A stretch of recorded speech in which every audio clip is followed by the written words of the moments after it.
To Greenway Tamil. ஆக்சுவலாக இத்தனை நாள் தமிழ்நாடு டு கொல்கத்தா போட்டுட்டு இருந்தோம். ஆக்சுவலாக உண்மை அது கிடையாது. இந்தியா டு பங்களாதேஷ், இந்தியாவிலேருந்து அதர் கண்ட்ரி பங்களாதேஷுக்கு பை ரோட்டில் நம்ம லாரியில் இஞ்சிலோட ஏற்றிட்டு உள்ளே போகிறோம். அதுதான் கான்செப்ட். நான் ஆக்சுவலாக அந்த வெஸ்ட் பெங்காலுங்கிறதே மைண்டில் வச்சுட்டு கல்கத்தான்னு போட்டேன். இப்போ நேராக போனால் பங்களாதேஷ். ஆக்சுவலாக இப்போ டைம் என்ன தெரியுங்களா? 4 மணிக்கு விடிஞ்சிருச்சு பாருங்கள். வெஸ்ட் பெங்காலில் 4 மணிக்குள்ளே விடிஞ்சிரும். 6 மணிக்குள்ளே ஃபுல் இருட்டாயிரும், 9 மணி மாதிரி. ஸோ ஆல்மோஸ்ட் பார்த்தீங்கன்னா காலையில் ஒரு 9 மணி ஆயிடுச்சு. அப்படியே சாப்பிடலான்னு பார்த்தீங்கன்னா வெஸ்ட் பெங்கால் ஒரு ப்ளஸ் பாயிண்ட் என்னென்னா, நீங்கள் எல்லாமே ப்ரைஸ் கம்மி.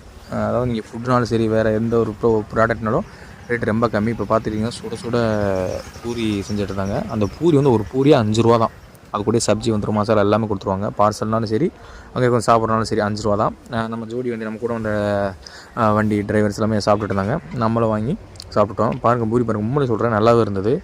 5 ரூபாய்க்கு பூரி கொடுத்து எப்படி கட்டுறதுன்னு எனக்கு ஒன்றுமே தெரியல.